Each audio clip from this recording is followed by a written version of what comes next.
A homeless man found a briefcase full of money and returned it to a millionaire. What happened next changed both of their lives. The November rain fell mercilessly on the streets of Boston, turning the evening air into a bitter chill. Outside the St. Mary's shelter, Daniel Williams broke his last piece of bread in half, sharing it with a shivering child who had been turned away due to overcrowding.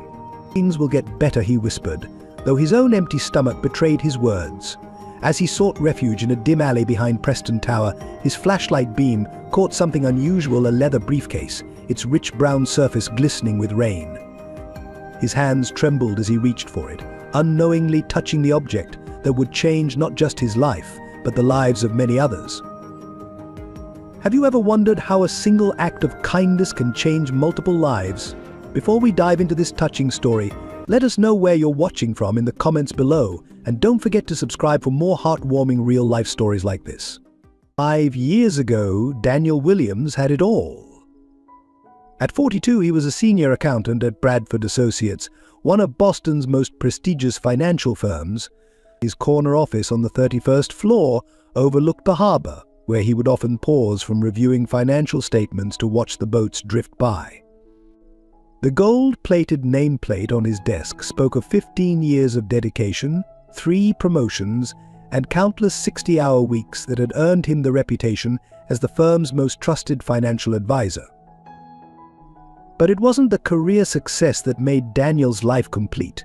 It was coming home to his modest suburban house, where his wife Rachel's warm smile and their daughter Sarah's laughter filled every room. Rachel, a kindergarten teacher, had a way of making their modest income feel like millions through her careful budgeting and creative homemaking. Sarah, their 12-year-old miracle after years of trying, inherited her father's head for numbers and her mother's compassionate heart. Life changed the day Sarah started getting headaches.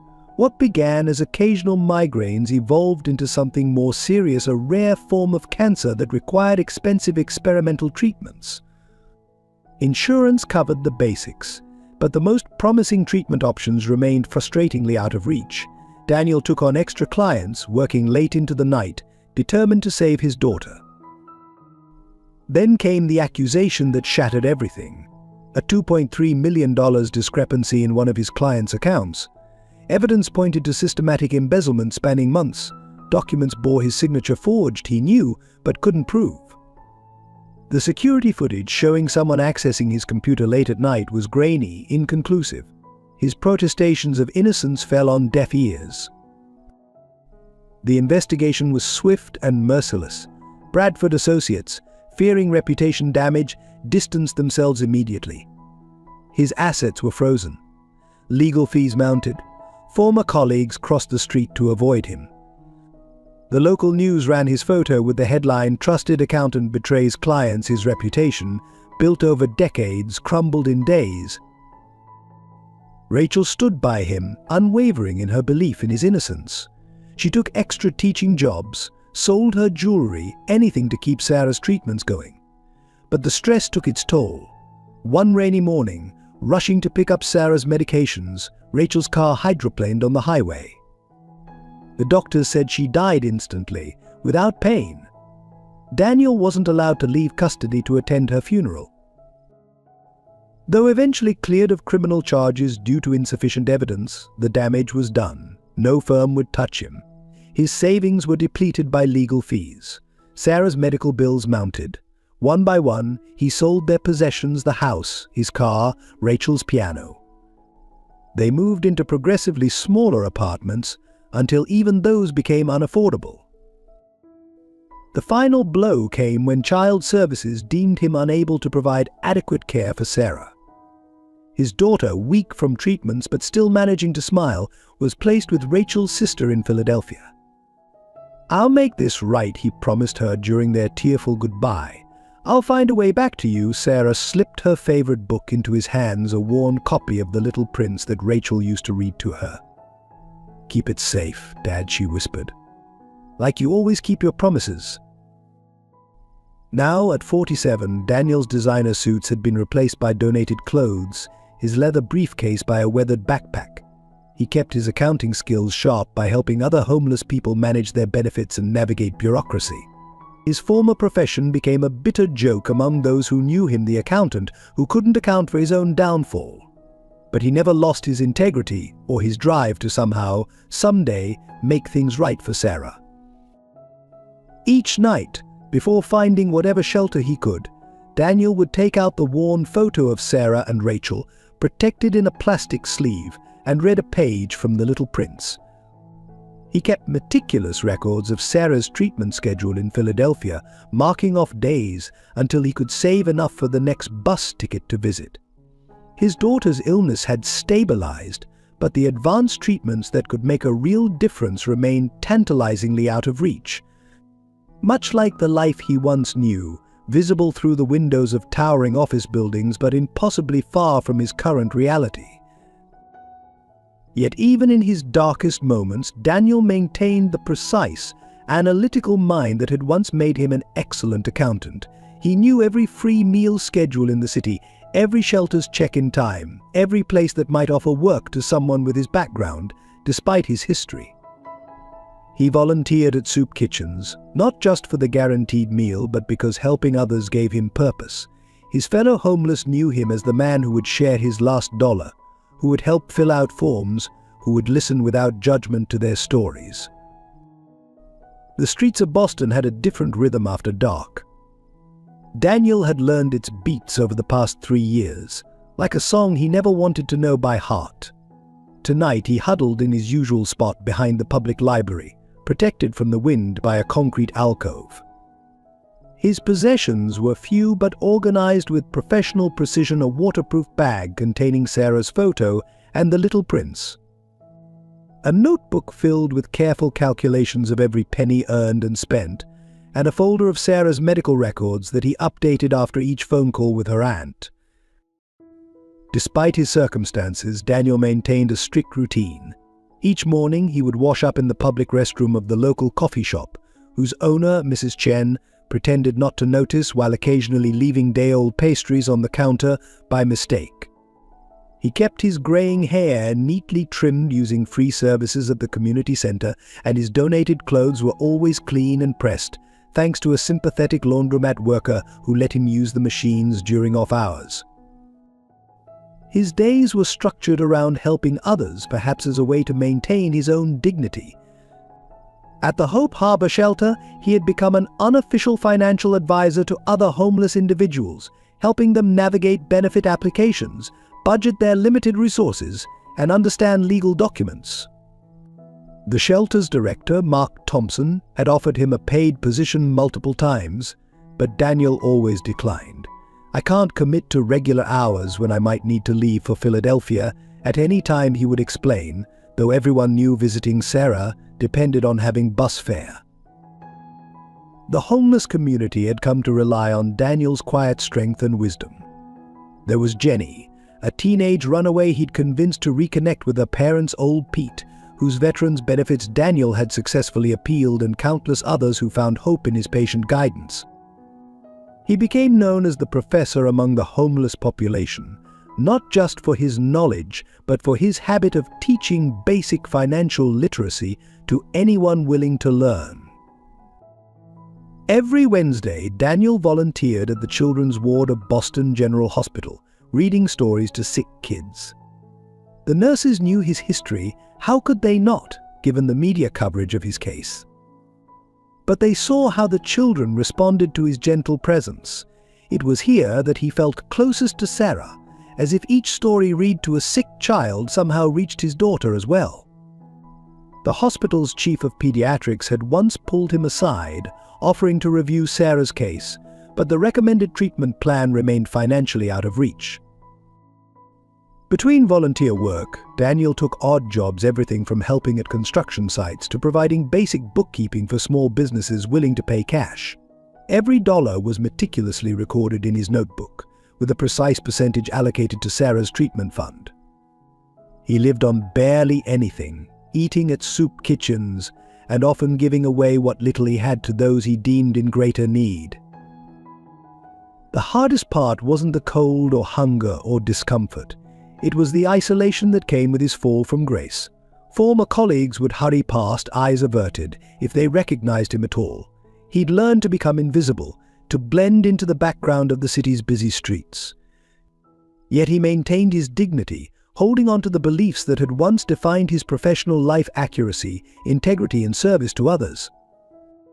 His friendship with fellow homeless people revealed stories that changed his perspective on wealth and success.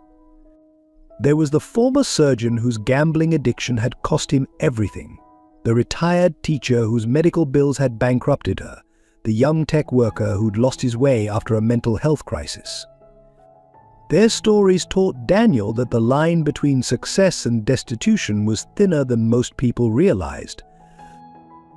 Each night before sleep, Daniel would update his notebook with two crucial calculations: the days until Sarah's next treatment check-in and the amount saved toward his next visit. The numbers were a lifeline, a way to quantify hope. He'd call Sarah every Sunday from the shelter's phone, their conversations a careful dance around their circumstances. She would talk about school, her friends, her aunt's cooking, while he would share sanitized versions of his week, turning his struggles into gentle life lessons. Through it all, Daniel maintained his faith in justice and human kindness, even as the world seemed determined to prove him wrong. He held on to a quiet certainty that someday, somehow, the truth about the embezzlement would come to light. Until then, he would continue his careful balancing act, surviving while helping others survive, maintaining his dignity while living without a home, being a father while unable to provide for his child. Thomas Preston stood at the floor-to-ceiling window of his penthouse office, his reflection ghosting against Boston's glittering skyline. At 55, he'd built Preston Investments into a $12 billion empire, but success had come with a price that weighed heavier than his custom-made suits. The latest Forbes magazine lay on his desk, his photo on the cover, under the headline "The King of Wall Street's New Empire," but his eyes were fixed on a small silver frame holding a photo of his daughter Emily. The resemblance between Emily and her late mother Catherine was striking: the same auburn hair, the same determined set of their jaw. Catherine had been the moral compass of their family before cancer took her 3 years ago. Now, at 16, Emily battled the same disease, spending more time in hospital rooms than the private school they'd chosen so carefully. The irony wasn't lost on Thomas. All his wealth and influence couldn't guarantee his daughter's health. His executive assistant, Margaret, interrupted his thoughts with a gentle knock. "The board members are waiting in the conference room, Mr. Preston." She hesitated, then added, "And Emily's doctor called. She's asking to reschedule tomorrow's meeting." Thomas nodded, his jaw tightening. Another missed appointment, another business priority over family. Catherine would have been disappointed. Preston Investments had become his refuge after Catherine's death, a place where control was possible, where problems could be solved with money or strategy. His management style was famously demanding. Employees called him the Commander. Behind his back, a nickname he pretended not to know about. Every decision required triple verification, every investment scrutinized for potential betrayal. Trust in Thomas Preston's world was a commodity more precious than gold. The morning paper had announced his latest acquisition, a struggling local bank transformed into another jewel in his corporate crown. The deal had been ruthless, efficient, and entirely legal, though several hundred employees would soon receive pink slips. "It's just business," he'd told the board, but Catherine's voice in his head whispered otherwise. She had always seen the human cost behind the profit margins. His personal life was a carefully maintained facade. Charity galas, board meetings, and hospital visits filled his calendar, each scheduled with military precision. The Preston name appeared regularly on donor lists and building dedications, but Thomas rarely attended the ceremonies. His mansion in Beacon Hill housed an impressive art collection he never looked at and a staff he barely spoke to. The only personal touch was Emily's wing, decorated exactly as she wanted, even though she now spent most of her time in the hospital. Recent tabloid headlines had questioned his personal life, Preston's iron fist success, at what cost, and the loneliest billionaire. They weren't entirely wrong. Since Catherine's death, he'd retreated further into his work, delegating Emily's care to a team of nurses and assistants. His daughter's illness had cracked his carefully constructed walls, revealing a vulnerability he wasn't ready to face. The business world knew Thomas Preston as a strategic genius, a man who could spot financial opportunities others missed. His investment record was nearly flawless, built on a foundation of exhaustive research and an almost paranoid attention to detail. Every employee underwent extensive background checks, every partner was vetted to the point of invasion, yet somehow trust remained elusive.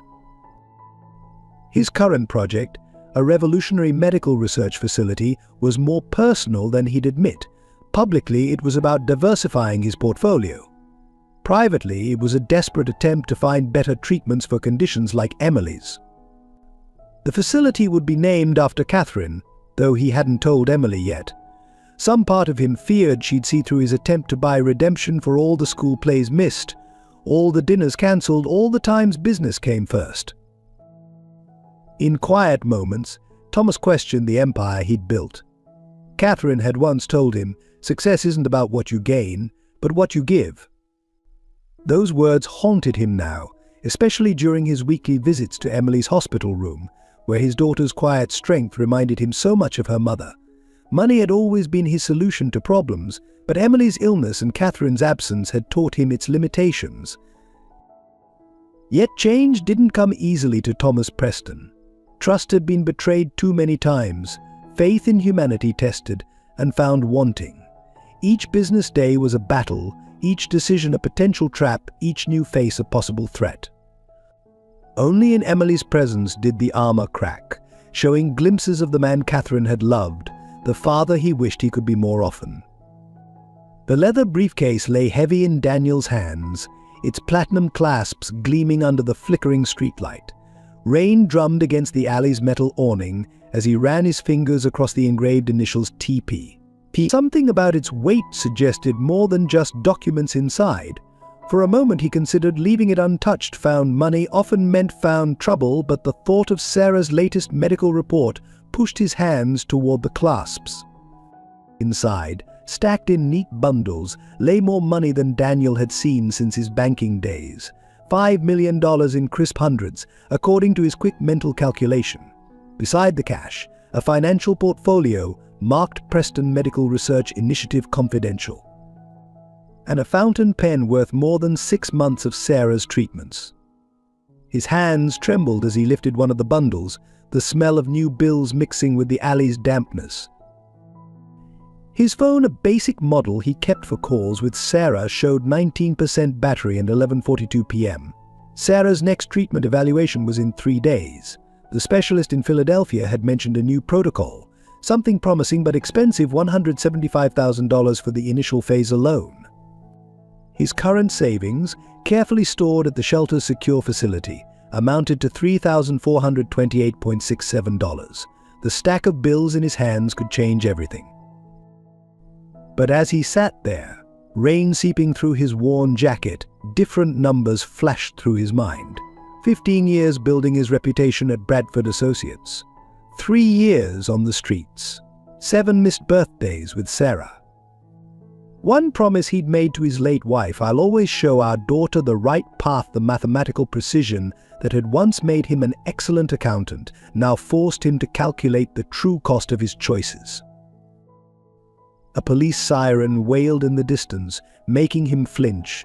Through the alley's opening, he could see Preston Tower rising into the clouded night sky, its upper floors lost in fog. He remembered reading about Thomas Preston in the financial papers, a ruthless businessman known for his trust issues and extensive security measures. The briefcase's contents probably hadn't gone unnoticed for long. Daniel's fingers traced the edges of Sarah's photo through his jacket pocket. The last time he'd seen her, she'd been pale but smiling, insisting on braiding her thinning hair herself. "I'm strong like you, Dad," she'd said, not knowing he'd spent the previous night under a bridge. The money in this briefcase could give her the best treatment available, could give her back the life she deserved. But another memory surfaced. Rachel's voice reading from The Little Prince, "What makes the desert beautiful is that somewhere it hides a well." She'd always believed that integrity was their family's well, the source of true wealth. Even in their darkest times, she'd maintained that honesty wasn't a choice but a necessity, like breathing. As if in response to his thoughts, a gust of wind scattered some papers from the briefcase. One caught his eye, a medical report about experimental cancer treatments. The patient's name made his heart stop. Emily Preston, age 16, diagnosis similar to Sarah's. Thomas Preston's daughter was fighting the same battle as his own child. The irony wasn't lost on Daniel. Here he sat, holding enough money to save his daughter, while learning that even billions couldn't guarantee a child's health. The mathematics of morality had never been simple, but as an accountant, he'd learned that balanced books were about more than just numbers. He carefully repacked the briefcase, his decision crystallizing like frost on glass. The right choice and the easy choice were rarely the same. He'd learned that lesson on the streets, where desperation often masqueraded as opportunity. Standing up, he felt the weight of both the briefcase and his decision. Using his phone's map, he located Preston's residence, a historic mansion in Beacon Hill, about 4 miles away. The last bus had gone, and he had less than $3 in his pocket. Walking would take over an hour in this weather. His arthritis, aggravated by months of sleeping in cold places, protested at the thought. But he'd learned that integrity, like hope, was built one step at a time. Before starting his journey, Daniel made one call using precious battery life. "Hello, Sarah. I know it's late, sweetheart. I needed to hear your voice. Remember what Mum used to say about wells in the desert? I think I'm about to find one." The journey to Beacon Hill felt like walking through memories. Each step on the rain-slicked sidewalks echoed with choices past and present. Daniel clutched the briefcase close, its weight a constant reminder of what he carried: hope, temptation, and perhaps redemption, all bound in leather and platinum clasps. The city's late-night traffic hummed around him, indifferent to his internal struggle. At Commonwealth Avenue, he passed the building where he'd once had his corner office. The windows were dark now, but he could still picture himself up there, reviewing financial statements, making decisions that affected other people's lives. A security guard he used to greet every morning now watched him suspiciously from the lobby, hand moving instinctively toward his radio at the sight of a drenched homeless man carrying an expensive briefcase. The rain intensified as he crossed the public garden. 5 years ago, he'd walked these same paths with Sarah, feeding ducks and planning her future college fund. Now, each puddle reflected a different kind of future, one where Sarah could receive her treatments, where they could live together again, where the word homeless would become a distant memory. All it would take was walking past this park in the opposite direction. Near the State House, he encountered Frank, another homeless man he'd helped with disability paperwork. "Professor, you shouldn't be out in this weather," Frank called out, offering to share his relatively dry spot under a store awning. Daniel declined with a gentle smile, but not before giving Frank his last granola bar. The irony wasn't lost on him. Here he was, carrying millions, yet still sharing his last morsel of food. As he turned onto Beacon Street, his body ached from the cold and dampness. The arthritis in his knees screamed with each step, and his worn shoes had soaked through miles ago. A passing car splashed dirty water across his legs, its driver unseeing or uncaring. Daniel thought of Thomas Preston, probably warm and dry in his mansion, perhaps not even aware yet of what he'd lost. The bitterness of that thought surprised him. He'd worked hard not to resent those more fortunate. The houses grew more elegant as he approached his destination, each one a monument to wealth and privilege. Through lit windows, he caught glimpses of lives he once thought he'd have: families at late dinners, people reading in comfortable chairs, security and warmth taken for granted. The briefcase seemed to grow heavier with each scene. 3 blocks from Preston's mansion, Daniel stopped at a church alcove to catch his breath. His reflection in a dark window showed a ghost of his former self, grey hair plastered to his forehead, borrowed clothes dripping, eyes bright with fever or purpose, he wasn't sure which. $5 million. Sarah's treatment, a warm bed. Regular meals, the end of constant worry.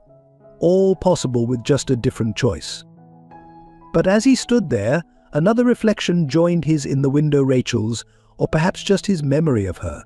She'd always said that wealth was what you carried inside, that their greatest inheritance to Sarah would be their values. What good is saving her body if we lose her soul? Her voice seemed to whisper in the rain. A police car cruised by slowly, its spotlight sweeping the sidewalk. Daniel pressed deeper into the shadows, aware of how suspicious he must look. The briefcase's weight reminded him of another weight, the burden of his promise to Rachel, to raise Sarah with unshakable principles. Would taking this money teach her that desperation justifies dishonesty? That the ends always justify the means? His phone buzzed a text from Sarah's aunt. She asked for you today. Said she's proud to have a dad who always does the right thing. The screen blurred, and not just from raindrops. Sarah's faith in him, even through all their hardships, had been his anchor. Could he face her weekly calls knowing he'd betrayed that faith? Standing straighter, Daniel stepped back into the rain. He thought of the countless times he'd helped others at the shelter navigate their moral dilemmas, always advocating for the honest path, no matter how difficult. Integrity, he'd tell them, is like a muscle. It grows stronger with use. Tonight would prove if he truly believed his own words. The Preston mansion loomed ahead, its gates tall and imposing. Security cameras tracked his approach and lights began to come on inside. Daniel took a deep breath, feeling the weight of the briefcase one last time, not just its physical mass, but the moral weight of his decision. Then, with steady steps, he walked toward the intercom. The Preston mansion's gate intercom crackled to life beneath Daniel's finger. "State your business," a gruff voice demanded. Through the ornate iron bars, security lights illuminated a manicured lawn that could have housed the entire homeless shelter. Daniel cleared his throat, suddenly aware of how he must appear. "I have Mr. Preston's briefcase. The one with the medical research documents," and he paused, choosing his words carefully. Other contents. Within seconds, the garden erupted with activity. Security guards materialized from hidden posts, their hands hovering near concealed weapons. The gate slid open with a mechanical hum, and Daniel found himself escorted none too gently up the cobblestone driveway. Rain continued to drip from his clothes onto the imported marble floor of the entrance hall, creating small puddles that a hovering housekeeper rushed to wipe away. In the mansion's grand foyer, beneath a crystal chandelier that could have funded Sarah's entire treatment plan, Daniel recognized Thomas Preston immediately from newspaper photos. The businessman stood at the top of the curved staircase, still in his business suit despite the late hour. His face betrayed no emotion, but his knuckles were white where they gripped the banister. "Check him for weapons," Preston commanded. The security team's pat-down was thorough and professional. Daniel stood still, eyes fixed on Preston, remembering the last time they'd been in the same room 5 years ago at a financial conference, though Preston wouldn't remember him. He'd been a different man then, wearing a suit that cost more than his current yearly income. "The briefcase appears untouched," so reported the head of security after a careful inspection. All contents present and accounted for. Something flickered across Preston's face, surprise, perhaps, or disbelief. He descended the stairs with measured steps, each footfall echoing in the tense silence. "You found this?" Preston's voice was controlled, calculating ... and brought it back. Why his eyes, sharp as a razor's edge, studied Daniel's face.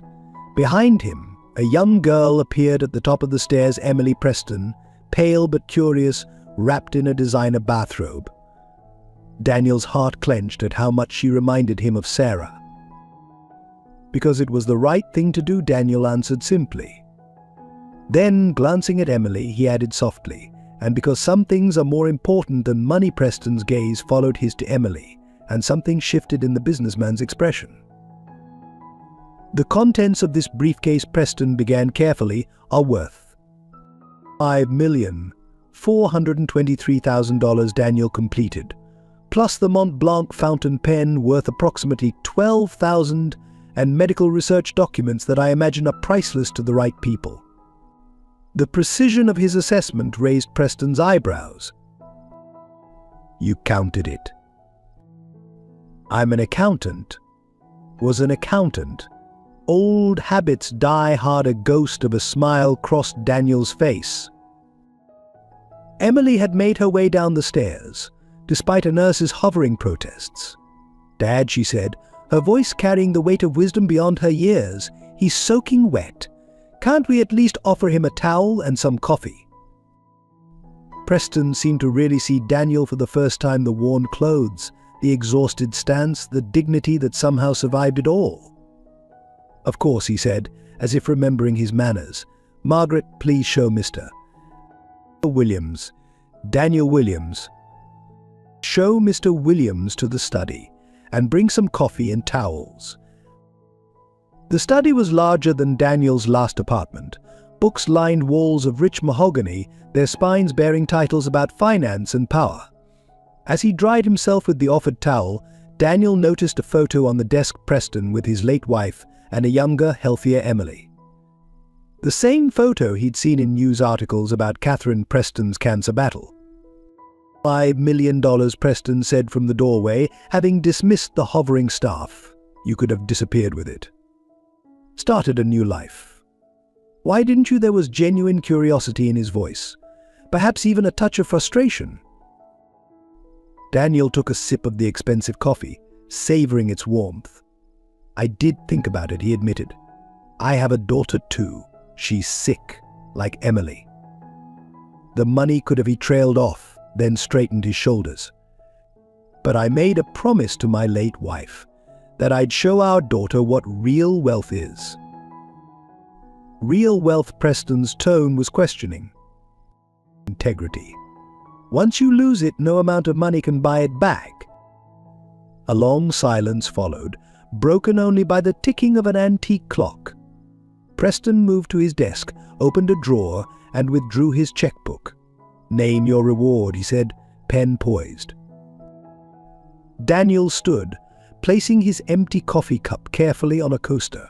The only reward I want is the knowledge that I did right by my daughter. He turned to leave, then paused.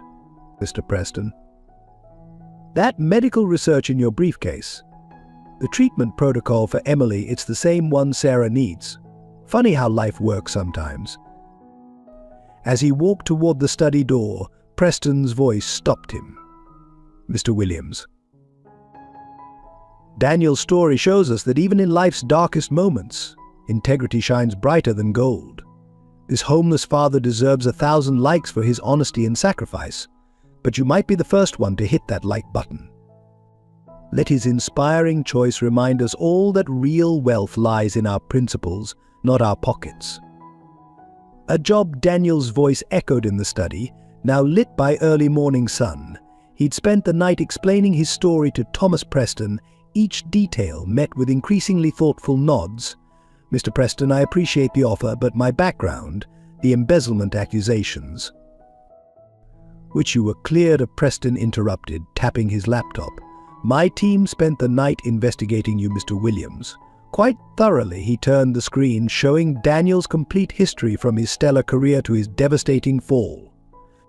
What interests me isn't just your honesty with the briefcase. It's what you've done since losing everything. Preston stood, walking to the window. My security team found something remarkable.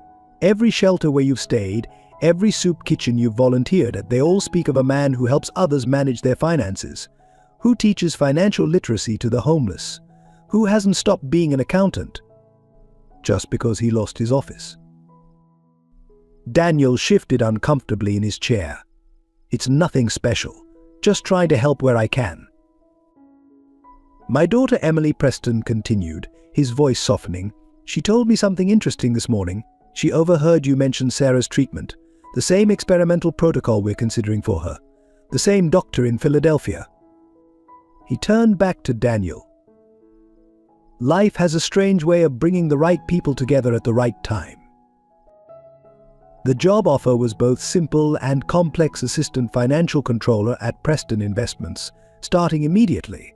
The salary was generous, more than enough to restart Sarah's treatments, but there were conditions. "You'll start at entry-level positions first," Preston explained. "Not because I doubt your skills, but because I need my employees to trust you.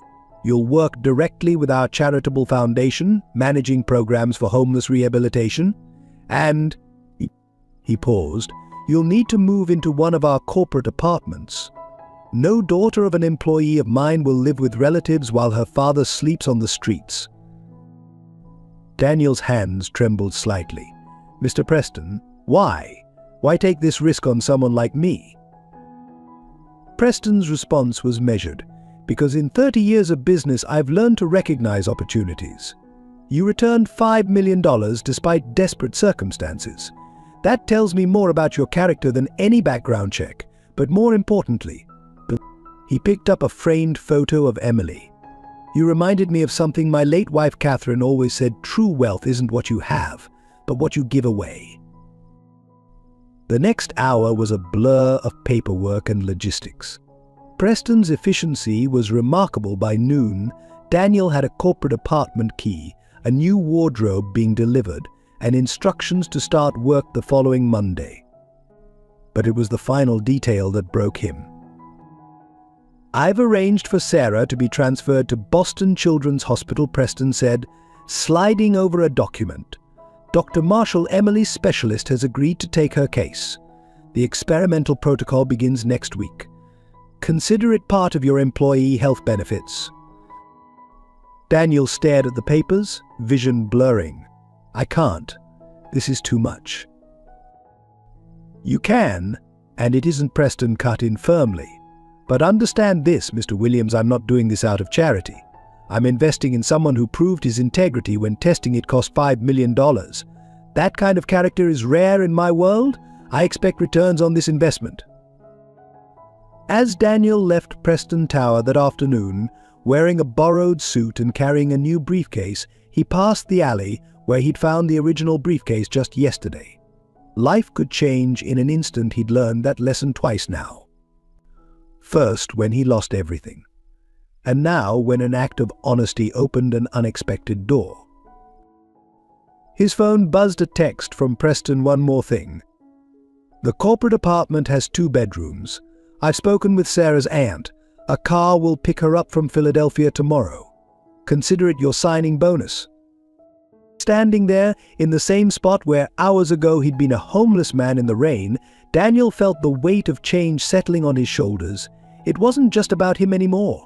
Preston was offering him a chance to help others who were where he had been, to turn his experience into hope for others. He touched the copy of The Little Prince in his pocket, his one possession from his old life. "Well, Rachel," he whispered to the memory of his wife, "you always said wells appear in the desert when you least expect them." Daniel's first week at Preston Investments was a study in contrasts. His new office, though modest, was larger than the shelter space he'd called home for 3 years. Employees eyed him with mixtures of curiosity and suspicion, the mysterious homeless man who'd somehow earned Thomas Preston's trust. The whispers followed him through the marble corridors. "Did you hear? Preston found him on the streets, and they say he returned millions in cash." The work itself came naturally. Starting in accounts payable, Daniel's meticulous attention to detail quickly proved invaluable. His old skills returned like muscle memory: spreadsheets, reconciliations, audit trails. But it was his approach to the human side of business that truly set him apart. When vendors called about late payments, they found compassion instead of corporate coldness. When junior staff struggled with procedures, they discovered a patient teacher rather than an impatient superior. Margaret, Preston's executive assistant, became an unexpected ally. "You're different," she told him over coffee one morning. "Most people who come here want to climb the ladder. You just want to steady it for others." She helped him navigate the corporate politics. warning him about potential pitfalls and introducing him to key personnel who could support his transition. The challenges were substantial. Some senior managers resented his special relationship with Preston. Jenkins, the chief financial officer, was particularly vocal about his doubts. "A homeless man handling our accounts? It's asking for trouble." The irony that Daniel had once managed portfolios larger than Preston's entire charitable foundation was not lost on him, but he kept his head down and let his work speak for itself. Sarah's presence in his corporate apartment transformed everything. After 3 years apart, they were relearning each other. She decorated her room with fairy lights and photos, turned their small balcony into a herb garden, and filled their evenings with homework questions and teenage stories. Her strength during treatment amazed him. She'd inherited Rachel's resilience, along with her smile. Emily Preston became a regular visitor, finding in Sarah both a friend and a fellow warrior against illness. The two girls bonded over shared experiences and hospital jokes, their laughter echoing through the apartment's halls. Sometimes Daniel would find them huddled over The Little Prince, reading the worn pages and finding new meanings in its familiar words. His past life on the streets proved unexpectedly valuable. When Preston's charitable foundation needed insight into homeless services, Daniel's first-hand experience provided perspectives no consultant could match. He knew which programs actually helped and which just looked good on paper. His suggestions, backed by both professional expertise and personal experience, began reshaping the foundation's approach. 1 month into his new role, Daniel faced his first major test. During a routine audit, he discovered discrepancies in the foundation's grant allocations. The amounts were small, cleverly hidden, but his trained eye caught the pattern. The responsible party was Jenkins' nephew, recently hired in the grants department. Reporting it could make his already precarious position more difficult, but Daniel remembered a rainy night and a briefcase full of choices. He brought the evidence directly to Preston. "Some might say I'm the last person who should point out financial irregularities," Daniel said, sliding over the documentation. "But that's exactly why I must." Preston studied the papers in silence, then looked up with an unreadable expression. "Jenkins will see this as a personal attack," Preston warned. "I see it as fulfilling my duty," Daniel replied simply, "to the company, and to the people who depend on these grants." The next day, Jenkins' nephew was quietly dismissed, and an internal memo announced Daniel's promotion to Deputy Director of Foundation Operations. The message was clear: integrity would be rewarded, regardless of background or office politics. As Daniel moved his few possessions into his new office, he found a note from Preston. "Catherine would have liked you. She always said true character shows not in how we handle our successes, but in how we face our failures and rise again." That evening, helping Sarah with her math homework while Emily sprawled on their couch watching TV, Daniel reflected on how quickly life could change. The security of a home, the joy of his daughter's presence, the satisfaction of meaningful work, all stemming from a choice made in the rain. But the greatest change was internal. He was no longer just surviving, he was building something new, something that could help others find their way back too. The hospital waiting room had become a strange sort of meeting ground. Daniel and Thomas Preston sat side by side every Wednesday, watching their daughters undergo treatment together. Today, Sarah and Emily were sharing headphones and giggling over a video on Emily's phone, their matching head scarves a testament to their shared battle. "They're good for each other," Preston observed, his usual corporate mask softening. Emily never laughed during treatment before Sarah came along. Daniel nodded, remembering countless lonely hospital visits in Philadelphia, when Sarah had faced her treatments without a friend who truly understood. The past 2 months had woven their families together in unexpected ways. Sunday dinners became a tradition, with the girls experimenting in the kitchen while Daniel and Thomas talked business, philanthropy, and increasingly, life. Catherine's absence still hung heavy in the Preston mansion, but Sarah's warm presence and Daniel's quiet understanding had begun to fill some of those empty spaces. Margaret had taken to calling them the found family a joke that held more truth than humor. Emily spent as much time in Daniel's apartment as her own home, drawn to its cozy warmth and Sarah's infectious optimism. She'd confided in Daniel one evening, while Sarah was napping, "Dad's different when he's here." Less. Preston and Daniel understood. The corporate armor Thomas wore had grown heavier after Catherine's death, but it was beginning to crack. The transformation wasn't one-sided. Thomas had noticed how Daniel would still sometimes hoard food in his office desk, a habit from his homeless days. Without comment, he'd arranged for the corporate cafeteria to provide take-home meals for employees' families. When Daniel tried to thank him, Thomas simply said, "Catherine always wanted to start a food program. Consider it her project," finally realized. Their daughter's friendship deepened beyond their shared medical challenges. Sarah tutored Emily in mathematics, while Emily helped Sarah catch up on the years of school she'd missed. They started a blog about their experiences, offering hope and humor to other young people fighting similar battles. The site quickly gained followers, drawing attention from medical journals and patient advocacy groups. One evening, as the girls worked on their blog in Sarah's room, Thomas lingered in Daniel's living room, studying the single photo of Rachel that Daniel had managed to keep. "Tell me about her," he said softly. It was the first time he'd asked about Rachel, just as Daniel had never pressed about Catherine. Daniel's voice was gentle as he shared memories of his late wife, her passion for teaching, her unwavering faith in people's goodness, her ability to find joy in small moments. Thomas listened intently, occasionally nodding in recognition of shared experiences. When Daniel finished, Thomas was quiet for a long moment. "Catherine would have loved this," he finally said, gesturing to their daughter's laughter echoing from the other room. "She always said illness shouldn't define a person's story." He paused, struggling with words that didn't come easily to Thomas Preston, CEO. "Thank you, Daniel, not just for the briefcase, but for helping us remember how to be a family." The next day, Thomas called Daniel to his office. On his desk lay a proposal for a new Preston Foundation initiative, the Rachel Williams Education Fund, dedicated to supporting children whose education had been interrupted by family medical crises. Sarah mentioned how hard it was keeping up with school during her treatments, Thomas explained. This might help others in similar situations. Daniel stared at the proposal, emotion tightening his throat. The fund would provide tutoring, educational resources, and scholarship opportunities.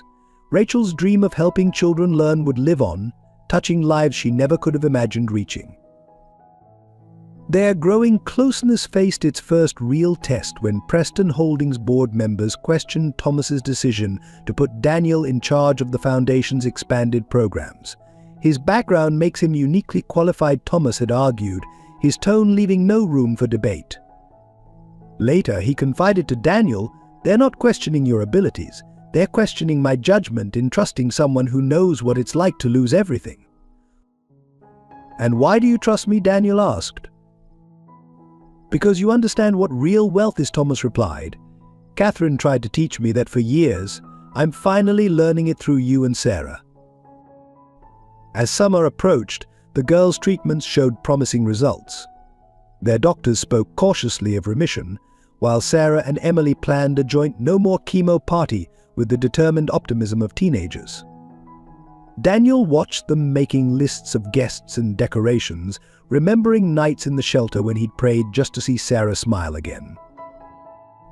That evening, Thomas stayed late at Daniel's apartment, sharing a quiet drink after the girls had fallen asleep watching movies. "I have a confession," he said suddenly. "The night you returned the briefcase, I had you investigated thoroughly. Not just your past, but your time on the streets too. I knew every detail of what you'd been through before I offered you the job." Daniel waited, sensing there was more. "What I didn't expect," Thomas continued, "was how much I would learn from someone who had lost everything except what mattered most." 6 months into his role at Preston Investments, Daniel's influence had begun to reshape the company's charitable foundation in profound ways. His unique perspective, combining professional financial expertise with first-hand experience of hardship, brought a revolutionary approach to corporate philanthropy.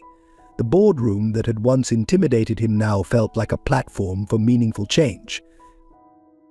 The Second Chance Initiative, his flagship program, transformed how Preston Investments approached community support. Instead of traditional charitable giving, Daniel introduced a comprehensive system that combined financial assistance with education, job training, and mentorship. "We're not just offering handouts," he explained during a crucial board presentation. "We're investing in human potential." His weekly visits to shelters and soup kitchens, now conducted in a tailored suit rather than donated clothes, carried a powerful message of hope.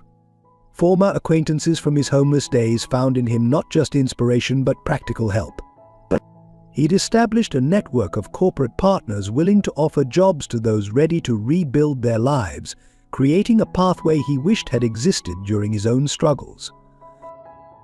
Sarah's recovery progressed remarkably, her strength growing alongside her father's professional success. The experimental treatment, combined with the emotional support of having Emily as her constant companion, showed promising results.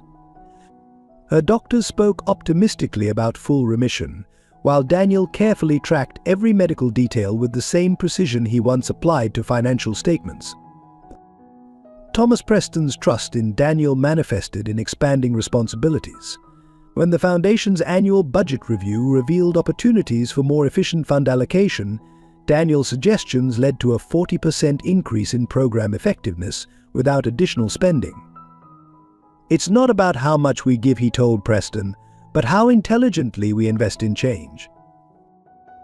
His office, now on the executive floor, displayed only 3 items of personal significance: the worn copy of The Little Prince, the photo of Rachel, and a simple frame containing a bus ticket to Philadelphia, his last attempt to visit Sarah before Preston changed their lives. These reminders kept him grounded as his influence grew. The corporate culture began to shift under Daniel's quiet influence. Employees who had initially viewed him with skepticism now sought his advice on both professional and personal matters.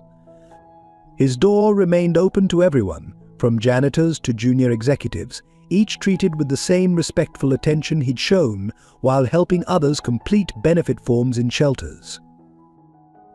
One particular success story caught media attention. Jenny, the teenage runaway he'd helped during his homeless days, graduated from the Foundation's education program and earned a scholarship to Boston University. At her graduation ceremony, she hugged Daniel tightly. "You never stopped being the professor," she whispered. "You just got a bigger classroom." Preston noticed how Daniel's approach to wealth differed fundamentally from typical executives. During bonus season, Daniel requested that half his bonus be redirected to emergency medical funds for employees' families. "I remember what it's like to choose between medicine and meals," he explained simply. Preston not only approved the request but matched the amount. The Foundation's new healthcare initiative, inspired by Sarah and Emily's experiences, partnered with Boston's leading hospitals to provide support for families facing serious illnesses. Daniel insisted on including practical assistance, transportation vouchers, meal services, childcare support, remembering how such seemingly small issues had complicated Sarah's treatment. His rise through the company ranks wasn't without challenges. Some long-term executives resented his meteoric advancement, questioning his qualifications behind closed doors. Jenkins, still smarting from his nephew's dismissal, led a faction that scrutinized every decision Daniel made, waiting for him to falter. Sarah's perspective helped him navigate these corporate politics with grace. "Dad," she said one evening, as they shared takeout in his office, "you survived winter nights under bridges. These guys in fancy suits don't scare you, right?" Her wisdom, so like Rachel's, reminded him daily of what really mattered. Emily's presence in their lives grew increasingly significant. She and Sarah had become inseparable, their shared battle against illness forging a bond deeper than friendship. Thomas often found himself at Daniel's apartment, watching the girls study or work on their increasingly popular blog, rediscovering the simple joy of family life he'd almost forgotten. Daniel's management style reflected lessons learned from both success and hardship. He championed transparent communication, ethical decision-making, and genuine concern for employee welfare. His team meetings often ended with personal check-ins, creating a culture of support that gradually spread throughout the company. The transformation in Preston Investments' public image was remarkable. Business journals that had once criticized Thomas Preston's ruthless approach now praised the company's innovative social responsibility programs. Daniel's story became a symbol of the company's commitment to second chances and human potential. Yet he remained fundamentally unchanged by success. He still volunteered at shelters, taught financial literacy classes, and maintained connections with the homeless community. "Never forget where you came from," he'd tell Sarah, "but also remember where you're going." As his first year at Preston Investments approached, Daniel received an unexpected invitation to speak at a national conference on corporate social responsibility. Standing at the podium, he saw Thomas and the girls in the audience, sharing proud smiles. "True wealth," he began, "isn't measured by what we have, but by what we give back." The development of trust between Daniel and Thomas Preston evolved like a carefully balanced ledger, each entry strengthening their unusual partnership. Their weekly strategy meetings extended beyond foundation business, touching on personal philosophies, shared experiences of loss, and the transformative power of their daughter's friendship. Thomas found himself sharing stories about Catherine he'd never told anyone, while Daniel's insights helped him reconnect with the values she'd always championed. The Preston mansion gradually transformed from a showcase of wealth into a home again. Sarah and Emily's study sessions in the kitchen filled the space with teenage chatter and laughter that had been missing since Catherine's death. The staff noticed how Thomas lingered over family dinners instead of rushing back to work, how his smile came more easily when Daniel's family was around. Their professional collaboration yielded remarkable results. The Preston Foundation's new initiatives attracted attention from major corporations seeking to replicate their success. Daniel's innovative approach to corporate responsibility, combining business acumen with genuine compassion, became a case study at leading business schools. Thomas watched with quiet pride as his unlikely protege turned their foundation into a model for ethical business practices. Emily's improvement paralleled the growing bonds between their families. Her doctors noted how the support system of Sarah's friendship seemed to boost the effectiveness of her treatments. The girls started a support group at the hospital, sharing their experiences with other young patients. Their blog gained national attention, featuring stories of hope that touched thousands of readers. Daniel's influence extended beyond the foundation. His presence in executive meetings brought a fresh perspective to Preston Investments' overall strategy. Profit and purpose aren't mutually exclusive. He'd remind them, demonstrating how ethical business practices could enhance rather than hinder financial success. Even skeptical board members began to appreciate his balanced approach. The trust between them faced its first major test when a prestigious financial journal investigated Daniel's past. Thomas didn't hesitate. He provided full documentation of Daniel's exoneration and spoke on record about his character. The measure of a person, he told the reporters, isn't in their falls, but in how they rise again. Their family's growing closeness sparked gossip in Boston's elite social circles. Some questioned Thomas's judgment in bringing a former homeless man into his inner circle, while others suggested less innocent motives behind his support. The rumors died quickly when both men addressed them with dignified silence, letting their work speak for itself. Sarah's continued recovery brought joy to both households. Her strength returned slowly but steadily, marked by small victories, returning to regular classes, joining the school math club, planning for college. But Thomas found himself as invested in her progress as he was in Emily's, attending her academic competitions with the same pride he showed at Emily's piano recitals. The Foundation's annual gala became a testimony to their partnership. Instead of the usual formal dinner, they transformed it into a community celebration, bringing together beneficiaries of their programs with Boston's business leaders. The sight of CEOs serving meals alongside former homeless individuals broke down barriers that charity alone never could. Daniel's apartment became a second home for Emily, who found comfort in its warm, lived-in atmosphere. She confided in him about her fears and hopes, sometimes finding it easier to talk to him than to her father. Thomas, rather than feeling threatened, was grateful for this additional source of support for his daughter. Their shared experiences of loss created an unspoken understanding. When Thomas struggled with Catherine's birthday, Daniel knew exactly how to help him honor her memory. When the anniversary of Rachel's death approached, Thomas ensured Daniel and Sarah had space to grieve while still feeling supported. The girls' joint medical appointments evolved into family gatherings. The four of them would get ice cream afterward, celebrating small victories or providing comfort after difficult days. These moments, ordinary to outsiders, knit their families closer together, creating a support system none of them had expected to find. Daniel's integrity continued to influence company culture. Employees noted how Thomas began adopting some of Daniel's practices: open-door policies, regular volunteering initiatives, more transparent communication. The Preston Investments that had once been known for its cutthroat efficiency was becoming recognized for its humanitarian leadership. Their trust deepened through challenges. When Sarah faced a brief health setback, Thomas cleared his schedule to be there for Daniel, sitting with him through long hospital nights. When Emily struggled with depression during her recovery, Sarah's unwavering friendship and Daniel's gentle guidance helped her find her way back to hope. As autumn approached, Thomas surprised Daniel with a proposal to expand their partnership.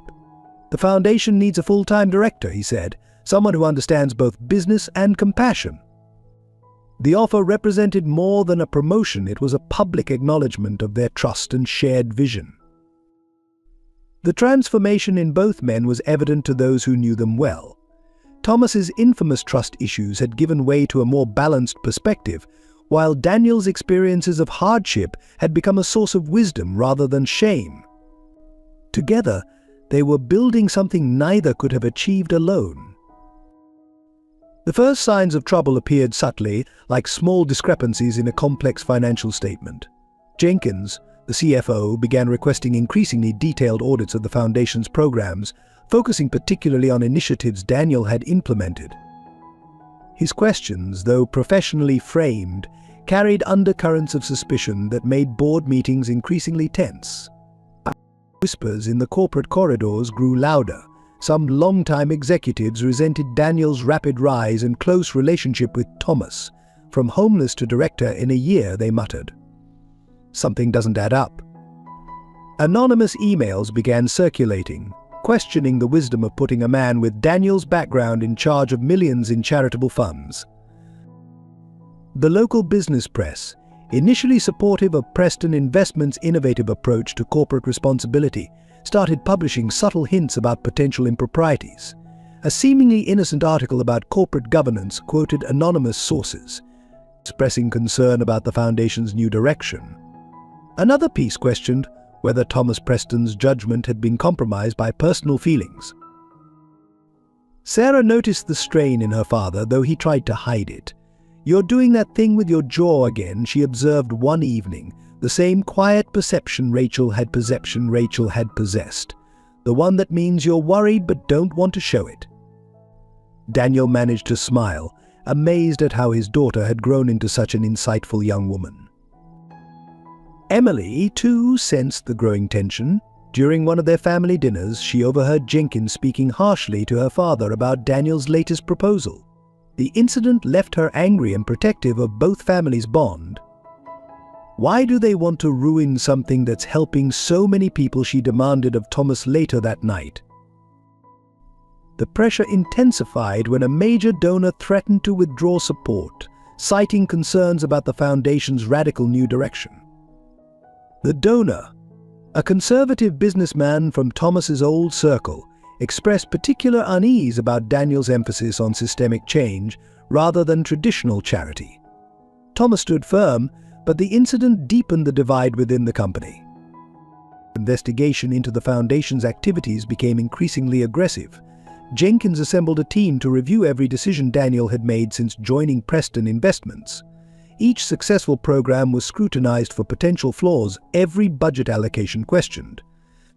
The message was clear: they were looking for mistakes, waiting for him to fail. The stress began affecting both families. Sunday dinners grew quieter, the easy laughter replaced by careful conversation. Sarah and Emily's blog posts reflected their concern, though they maintained their optimistic tone.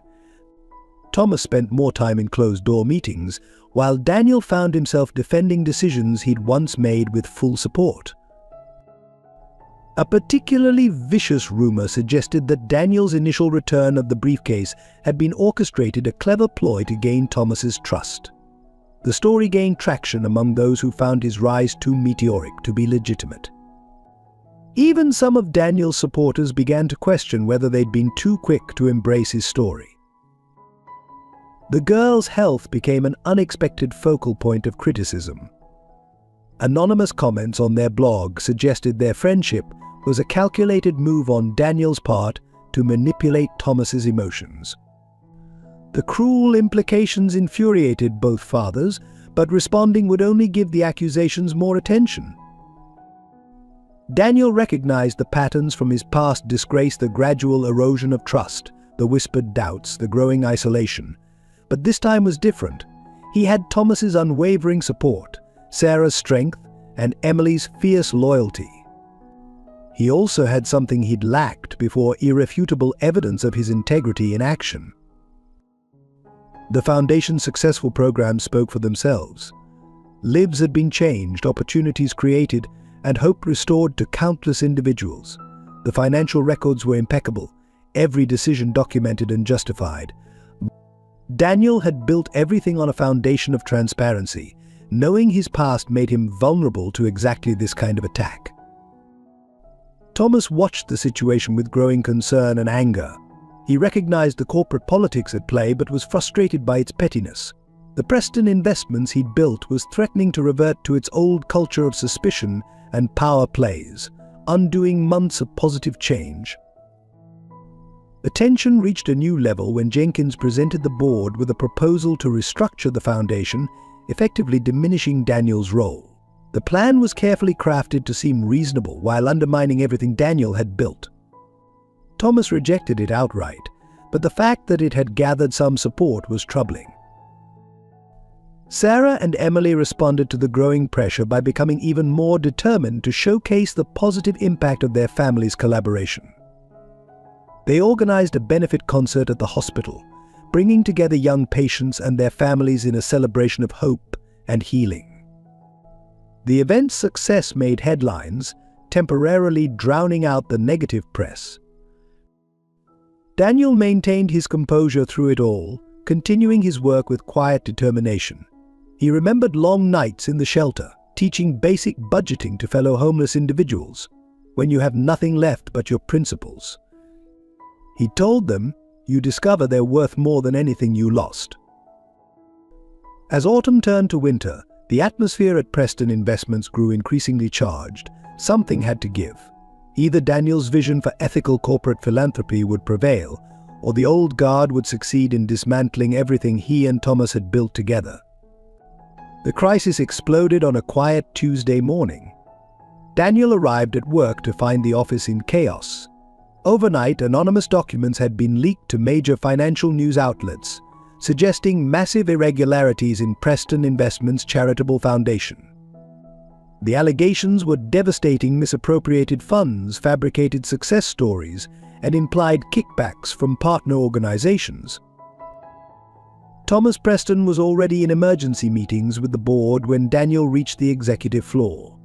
The trading floor below hummed with nervous energy as Preston Investments' stock price began to slide. News channels displayed scrolling headlines: Preston Foundation under investigation and charitable giving or elaborate fraud. Margaret intercepted Daniel before he could reach his office. Jenkins called an emergency board meeting, she whispered, her usual composure shaken. "They're saying They're saying you orchestrated this from the beginning. That returning the briefcase was part of a long con to infiltrate the company. Her hands trembled as she handed him a thick folder. These are the documents they're using against you. The evidence seemed overwhelming at first glance. Carefully edited photographs showed Daniel meeting with known fraudsters during his homeless period. Bank records suggested mysterious deposits to accounts in his name. Even his volunteer work at shelters was twisted to appear as groundwork for an elaborate scheme. Someone had spent months building this case, weaving truth and lies into a damning narrative. Sarah called, her voice tight with worry. The media had surrounded her school, asking questions about their sudden rise from homelessness to prosperity. Emily had tried to shield her, but reporters were relentless. "Dad," Sarah said, fighting tears, "they're saying you're just like the people who framed you before. That you learned from what happened and did it better this time." The foundation's partners began distancing themselves within hours. Organizations that had praised Daniel's innovative programs now questioned everything. The homeless shelter where he'd spent so many nights released a carefully worded statement reviewing their association with the Preston Foundation. His past had become a weapon against him. Thomas finally emerged from the board meeting, looking aged by decades. "They're calling for both our resignations," he said quietly, closing his office door. "Jenkins has convinced half the board that I let personal feelings cloud my judgment, that my grief over Catherine and Emily's illness made me an easy target for a con man." Daniel stood by the window, watching reporters gather outside the building. The same photographers who had once captured his rags to riches story now waited like vultures for signs of his fall. "They've been planning this for months," he said, his accountant's mind analyzing patterns. "The timing, the document trails. The media leaks, it's too perfect to be spontaneous." Security footage showed Jenkins entering the building at unusual hours over the past weeks. Private investigators hired by Thomas reported meetings between the CFO and individuals connected to Bradford Associates, the firm where Daniel's original disgrace had occurred. The pieces were there, but connecting them would take time they didn't have. Emily burst into Thomas's office, ignoring protests from security. "Dad, you can't believe this," she cried. "Daniel saved me, not just by helping with treatment, he showed us how to be a family again. They're trying to destroy the only real happiness we've had since Mom died." Her words hung in the air, raw with truth that transcended corporate politics. The Puerto Rico team scrambled to contain the damage, but social media exploded with the scandal. Preston scandal and homeless con trended nationally. Years of Daniel's good work dissolved in a flood of cynicism and mockery. Even their blog, once a beacon of hope for other families fighting illness, filled with cruel comments and accusations. Daniel thought of Rachel, of her unshakable belief in truth prevailing. He remembered nights in the shelter, teaching others to keep their dignity, even when the world denied them everything else. "Thomas," he said finally, "I need access to all foundation records. Every transaction, every email, every decision. The truth is in there somewhere." Thomas hesitated only a moment before entering his security codes into the system. "I never doubted you," he said simply. "Not when you returned the briefcase, not now. Catherine always said you could tell a person's true character by how they act when everything is lost. You showed yours that night in the rain." As they began their desperate search through years of records, Daniel's phone buzzed with a message from Sarah. She had sent a photo, Rachel's copy of The Little Prince, open to a familiar quote, "What makes the desert beautiful is that somewhere it hides a well." Below it, she'd written, "Mom always said truth is like that well in the desert. Keep digging, Dad." The media circus intensified as the day progressed. Jenkins held a press conference on the building steps, expressing deep concern over the foundation's management. Market analysts began questioning all of Preston Investments' operations. The damage was spreading beyond the foundation, threatening Thomas's entire business empire. As Daniel combed through financial records late into the night, a pattern began to emerge that made his blood run cold. The irregularities weren't just about the foundation, they pointed to something much larger. Hidden beneath layers of complex transactions, he discovered a sophisticated embezzlement scheme dating back 5 years, the same time period when he'd been framed at Bradford Associates. The evidence was devastating. Jenkins hadn't just orchestrated the current scandal, he was connected to Daniel's original disgrace. The same financial patterns, the same shell companies, even some of the same players. But exposing this truth would mean reopening investigations into Bradford Associates investigations that could destabilize multiple financial institutions and potentially destroy Preston investments in the process. Sarah's latest medical reports lay on his desk, a cruel reminder of what was at stake. Her treatments were showing remarkable progress, but they depended entirely on the specialized care only Preston's resources could provide. Emily, too, relied on the same medical team. Exposing the truth might save his reputation, but at what cost to the girl's recovery? Thomas found Daniel still working at dawn, spreadsheets and documents scattered across his office. "I found something," Daniel said quietly, "but you're not going to like it." As he explained the connections, Thomas's face grew increasingly grave. The scheme's exposure would trigger investigations across the entire financial sector, potentially freezing Preston Investments' assets during crucial treatment phases for both girls. Emily confronted them later that morning, her intuition as sharp as ever. "Something's wrong," she declared. "Sarah's worried sick. And you two look like you're carrying the weight of the world." When they hesitated to explain, she added fiercely, "We're not kids anymore. Whatever's happening, we deserve to know." The decision tormented Daniel. His entire life had been built on integrity, on showing Sarah that honesty mattered more than convenience. Now, protecting that very principle might jeopardize her health and future. Rachel's voice echoed in his memory. "The truth isn't always simple, but it's always right. But was it right if it harmed innocent children?" Thomas struggled with his own demons. Exposing the fraud would vindicate Daniel but potentially destroy everything he'd built, including the Foundation's ability to help others. The medical research facility, the educational programs, the homeless initiatives, all would be frozen during investigations. Thousands of people dependent on their programs would suffer. Sarah found her father on their apartment balcony that evening, staring at the city lights. "Dad," she said softly, "remember what you told me when we were homeless? That being poor doesn't make you powerless, and being honest doesn't make you weak." She touched the medical port in her arm. "I'd rather fight cancer poor but proud of you than get better knowing we chose easy over right." The girl's blog had become a battleground of accusations and support. Emily posted a fierce defense of Daniel, revealing personal details about how he'd helped her family heal after her mother's death. The post went viral, creating a surge of public support that temporarily pushed back against the negative press. Jenkins made his move the next morning, presenting the board with a comprehensive takeover plan. The proposal would save the company's reputation by sacrificing Daniel and restructuring the foundation. Thomas would remain as figurehead CEO, but real control would shift to a crisis management team, effectively ending their vision for ethical corporate philanthropy. The medical team called with updates. Both girls' next treatment phase needed to be approved within days. The timing felt deliberate, pressure expertly applied at their most vulnerable point.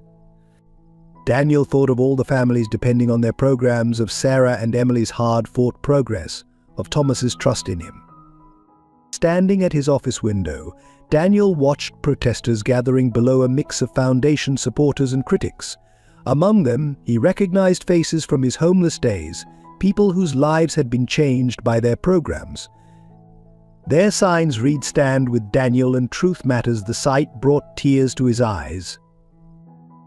Emily appeared in his office, pale but determined. "Sarah showed me her mom's book," she said. "The part about wells in the desert. Mom used to say something similar, that doing the right thing is like being a lighthouse. It might cost you everything to keep the light burning, but it helps others find their way home. The weight of the decision pressed on Daniel like a physical force. Expose the truth and potentially destroy everything they'd built, or stay quiet and live with the knowledge that he'd chosen comfort over justice. The same choice he'd faced that rainy night with the briefcase, but with far greater consequences. Thomas joined them, holding a file of his own findings. Catherine always said we'd be judged not by our successes, but by our choices in moments of crisis, he said quietly. Whatever you decide, Daniel, know that you've already proven your character 1,000 times over. The boardroom crackled with tension as Daniel laid out his evidence before the hastily assembled directors. Jenkins sat at the far end, his usual smirk fading as document after document appeared on the presentation screen. The investigation had revealed not just recent manipulation, but a pattern stretching back years. 5 years ago, Daniel began, his voice steady despite the stakes. Bradford Associates faced an embezzlement scandal that destroyed my career. Today I can prove that scandal was orchestrated by the same people who are trying to destroy the Preston Foundation. He clicked through a series of transaction records, each one connecting dots in a devastating pattern. Thomas stood silently by the window, watching his board members' expressions shift from skepticism to shock as Daniel methodically exposed the scheme. The evidence was irrefutable: shell companies, falsified records, and a complex web of financial manipulation that implicated not just Jenkins, but several high-ranking executives at multiple firms. "You're going to destroy everything," Jenkins interrupted, rising from his chair. "Every bank involved, every investment firm, the whole sector could collapse. Are you ready to be responsible for that kind of damage?" His threat hung in the air, a weighted reminder of what they stood to lose. Sarah and Emily had insisted on being present, sitting together at the back of the room. Their unified presence served as a powerful reminder of what real wealth looked like, not the millions in disputed funds, but the bonds of trust and love that had grown between their families. "I've been homeless," Daniel responded calmly. "I've lost everything once before. The difference this time is that I know exactly what matters most," he gestured to the girls. "They taught me that true wealth isn't in bank accounts. It's in having the courage to face truth, no matter the cost." Jenkins changed tactics, his voice taking on a desperate edge. "Thomas, think about the company, your father's legacy, the foundation's work, the medical research facility. Are you really going to let him throw it all away?" He turned to the board members. "This is exactly what I warned you about, letting emotion cloud business judgment." Thomas finally spoke, his voice carrying the weight of decades in business. "My father built this company on trust. Catherine died believing we could use our wealth to make real change. I won't dishonor either of them by choosing profit over principle." The confrontation reached its climax when Jenkins played his final card. "The girls' treatments," he said quietly, looking directly at Daniel. "The specialized protocols, the research funding, all of it depends on stable company finances. Are you really willing to risk their lives for your moral stand?" Sarah stood up, her voice clear and strong. "My mom used to say that some things cost too much even if they're free. Dad taught me that by returning the briefcase. Now it's our turn to show what we believe in." Emily joined her friend. "Our blog has thousands of followers," she announced. "People who trust us to tell the truth about fighting illness, about family, about hope. We won't let fear of what might happen stop us from doing what's right." The boardroom fell silent as Daniel displayed his final evidence, a direct link between Jenkins and the original frame-up at Bradford Associates. "You didn't just steal money," Daniel said quietly. "You stole years of my life, my career, my daughter's childhood. But you didn't steal my integrity, and you won't steal it now." Thomas moved to stand beside Daniel, a physical demonstration of solidarity that spoke volumes to the board. "I suggest," he said firmly, "that anyone involved in this scheme resign immediately. The evidence goes to authorities within the hour." Jenkins made one last desperate attempt, reaching for a folder on the table. "If this goes public, I release everything. Every detail about both families, the girls' medical histories, the homeless years, everything. Go ahead, Emily challenged, grabbing Sarah's hand. Our blog has taught us that truth isn't something to fear, it's secrets and lies that destroy people. The next few minutes unfolded like a carefully choreographed drama. Several board members stood and left silently, their departures speaking volumes. Others pulled out phones, already distancing themselves from the scheme. Jenkins remained seated, his empire crumbling around him. 5 years ago, Daniel concluded, I lost everything because I didn't have proof of my innocence. Today we have proof of everything. The only question is whether you'll resign quietly or force us to make it all public. As security arrived to escort Jenkins from the building, Daniel felt a weight lift from his shoulders. Sarah and Emily rushed to hug their fathers, the four of them standing united as the room cleared. The cost would be high investigations, restructuring, potential market chaos. But they had chosen truth together.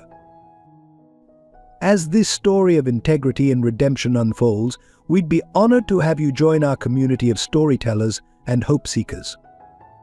If Daniel's journey touches your heart, consider subscribing to our channel for more powerful stories that remind us of the strength of human spirit and the power of second chances.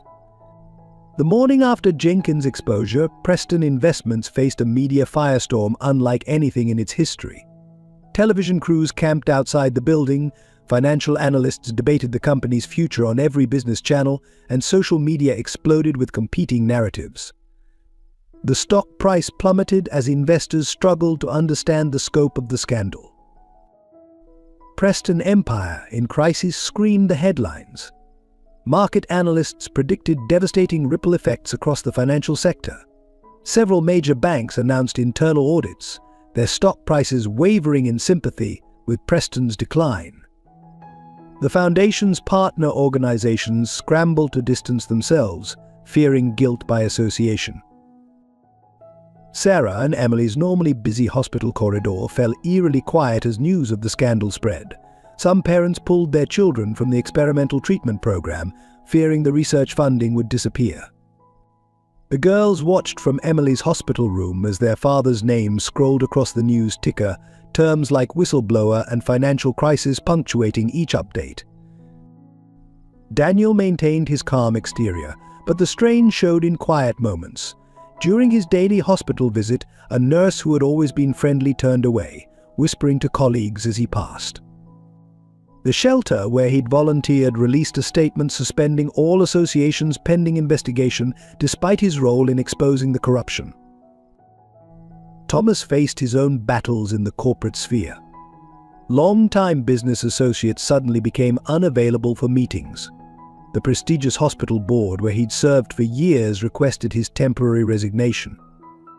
Even their family's social circle contracted, as former friends opted not to be associated with the unfolding scandal. The girls' blog, once a source of inspiration for other young patients, became a battleground.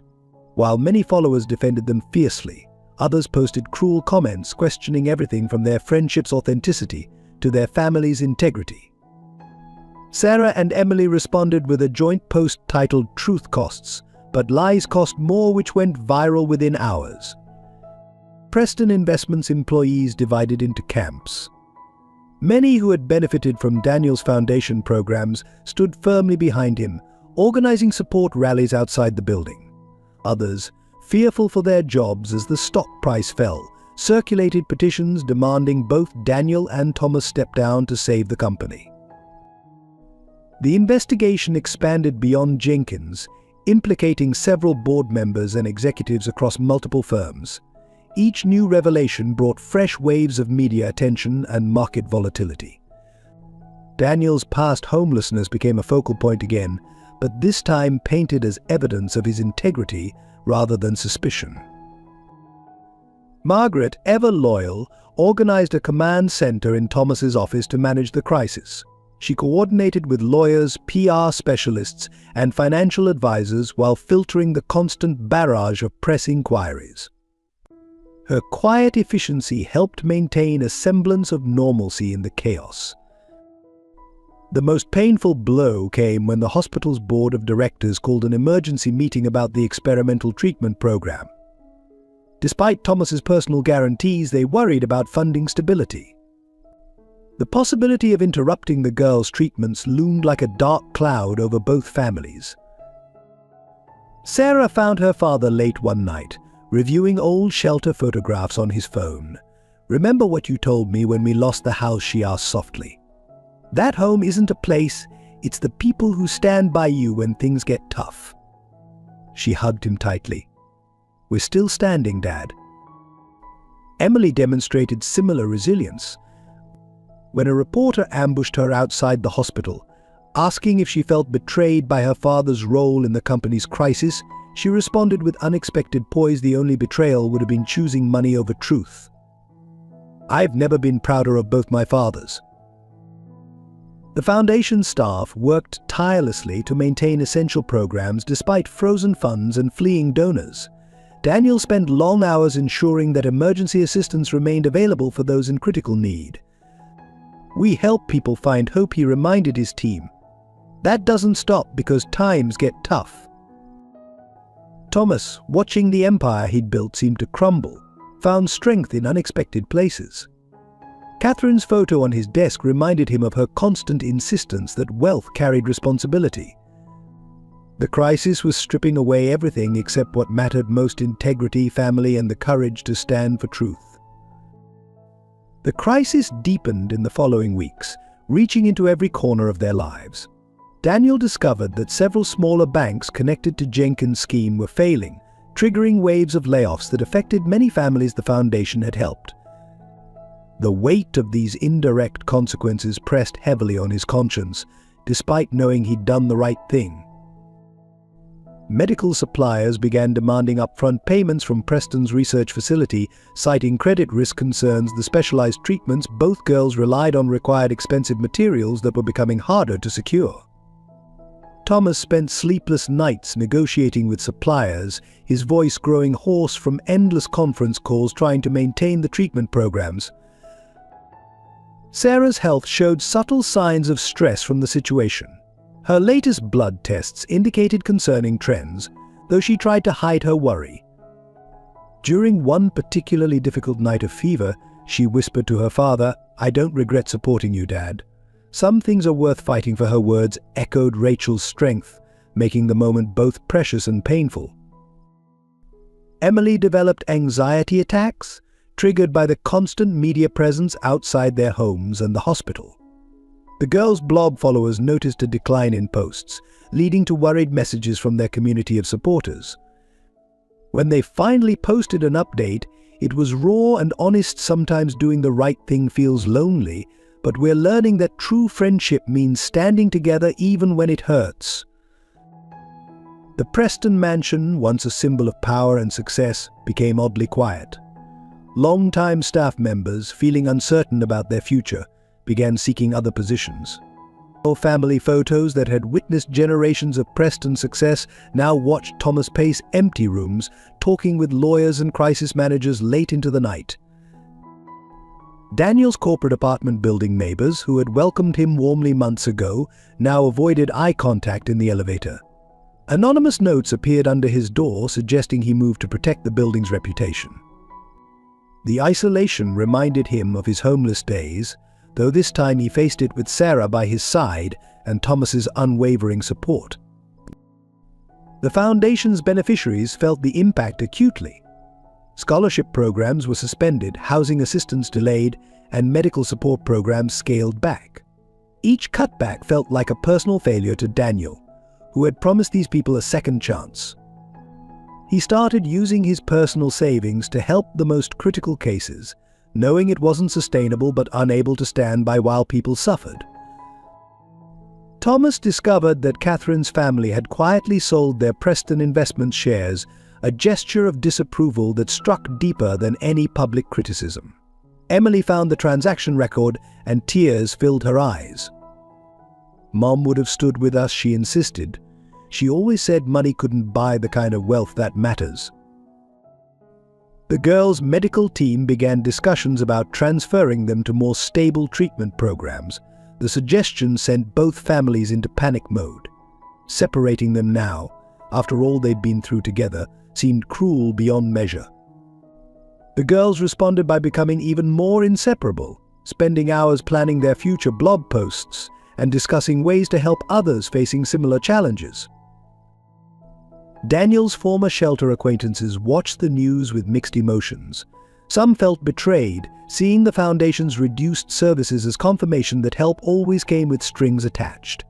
Others organized support rallies, sharing stories of how Daniel had helped them when he had nothing himself.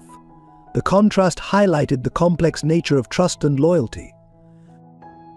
The stress manifested in small ways: Thomas's hands shaking slightly during board meetings, Daniel double-checking simple calculations, Sarah and Emily holding hands during medical procedures they'd previously faced with easy courage. Yet these signs of strain also brought them closer, each supporting the others when strength faltered. Margaret noticed both men working longer hours, though official business had slowed dramatically. She found them late one night, sharing coffee in Thomas's office, looking at old photos of Catherine and Rachel. The silence between them spoke of shared understanding: two fathers fighting not just for their daughter's health, but for the principles they wanted their children to inherit. The breaking point arrived with brutal suddenness on a rainy Thursday morning. The stock exchange suspended trading of Preston Investments shares after they plunged 60% in a single session. Emergency board meetings convened in panicked succession as major institutional investors threatened to withdraw completely. The empire Thomas had built over decades teetered on the brink of collapse. Within hours, the hospital board delivered their devastating decision: the experimental treatment program would be suspended indefinitely. In the sterile conference room, both families sat stunned as doctors explained the necessity of transferring Sarah and Emily to standard protocols. At separate facilities, the girls gripped each other's hands, their faces pale but determined. "We won't be separated," Emily declared, while Sarah nodded firmly. "We fight better together." The media circus reached new heights of frenzy. Paparazzi camped outside both families' homes, shouting questions about bankruptcy and betrayal. Online forums exploded with conspiracy theories, some suggesting the entire friendship between the girls was an elaborate ploy. Their blog, once a beacon of hope, became flooded with cruel comments questioning their sincerity. Daniel found himself reliving his darkest days of homelessness, but this time the stakes felt infinitely higher. Walking through the Foundation's offices, now eerily quiet as programs shut down one by one, he watched staff members packing personal belongings. Each cardboard box felt like a personal failure, despite knowing he'd chosen truth over comfort. Thomas aged visibly under the strain. His usual commanding presence faltered as he faced endless meetings with angry investors and hostile board members. Late one night, alone in his office, he stared at Catherine's photo and whispered, "I might lose everything you helped me build, but I won't lose the principles you taught Emily." The girl's health began to show the effects of stress. Sarah's fever returned with concerning frequency, while Emily's anxiety manifested in sleepless nights and loss of appetite. Their doctors exchanged worried looks during examinations, though both girls maintained brave faces. "We're not giving up," they posted defiantly on their blog. Real strength shows when things are hardest. Preston Foundation's partner organizations withdrew en masse, fearing association with the scandal. Homeless shelters that had once welcomed Daniel as a success story now turned him away. The very communities he'd worked so hard to help seemed to be turning their backs, though a loyal few stood firmly in support. The isolation grew more profound. Former colleagues crossed streets to avoid them, social invitations dried up completely, and even distant relatives became unreachable. The Preston Mansion's phone rang constantly with calls from creditors and critics, but never from friends. Daniel's corporate apartment building management suggested voluntarily terminating his lease. Sarah found her father one evening, methodically packing their belongings just as he had 5 years ago. "No," she said firmly, taking the box from his hands. "We're not running this time. Mum would want us to stand our ground." Her words, so like Rachel's, brought tears to Daniel's eyes. "When did you become so wise?" he asked. "When I watched you choose right over easy," she replied. Emily discovered her father reading old company reports in their darkened library. "Dad," she said softly, "Mum used to say the Preston name wasn't about money, it was about making a difference. You and Daniel are doing that, even if it doesn't feel like it right now." Thomas hugged his daughter, realizing she'd grown into the kind of person Catherine had always hoped she'd be. The final blow came when criminal investigations expanded, freezing most of Preston Investments' accounts. The research facility faced immediate shutdown, threatening not just Sarah and Emily's treatments but hundreds of other patients' care. The magnitude of collateral damage threatened to overwhelm both families' resolve. Yet in this darkest moment, an unexpected spirit of defiance emerged. The girls organized an online patient support group, connecting families facing similar treatment disruptions. Foundation employees volunteered to continue essential programs without pay. Even some former homeless individuals Daniel had helped arrived at the office, offering to share what little they had. Margaret, still reporting faithfully to work despite suspended salaries, found both men in Thomas's office late one night. They sat in exhausted silence, surrounded by crisis reports and legal notices. "Gentlemen," she said with quiet conviction, "sometimes you have to hit bottom before you can rebuild something better." The girls proved remarkably resilient. Instead of succumbing to despair, they transformed their blog into a platform for truth and transparency, sharing their daily struggles with raw honesty. Their followers responded with an outpouring of support, creating an online movement around the hashtag #TruthOverProfit. The breakthrough came from an unexpected source. Late one night, Margaret discovered an encrypted file in Jenkins' archived emails hidden beneath layers of corporate security. Working through exhaustion, she and Daniel spent hours decoding its contents, their hopes rising with each decrypted layer. What they found was staggering. Jenkins hadn't just been embezzling funds, he'd been running a sophisticated blackmail operation targeting financial institutions across the country.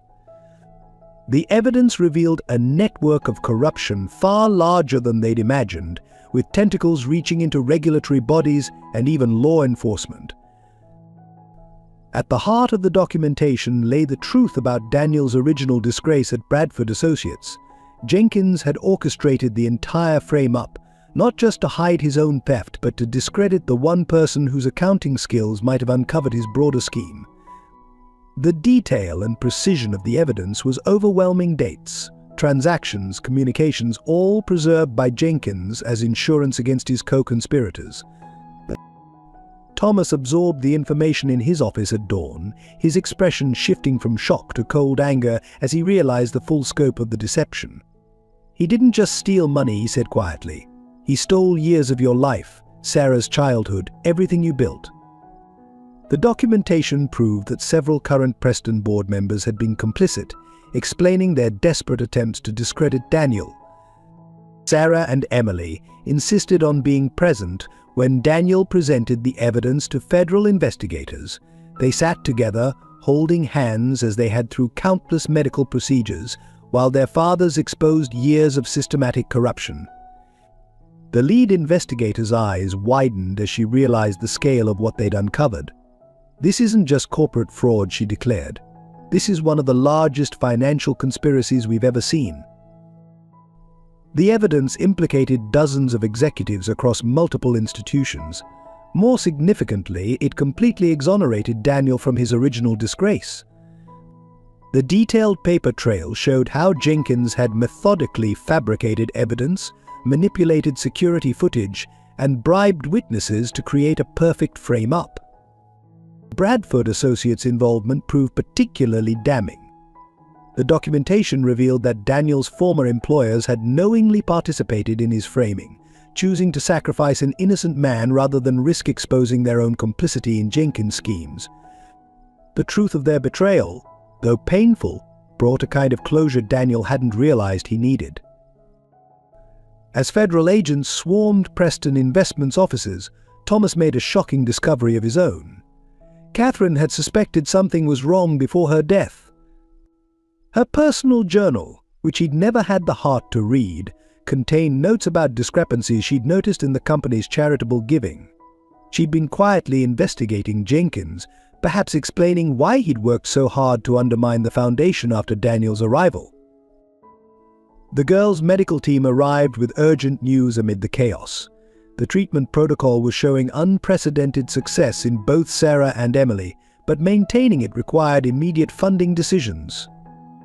The timing seemed cruel, yet it underscored exactly what they were fighting for: not just justice, but the chance to save lives.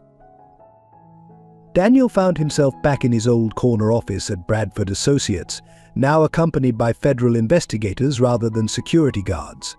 As he helped them trace the complex web of fraudulent transactions, he noticed his old nameplate still sitting in a forgotten drawer.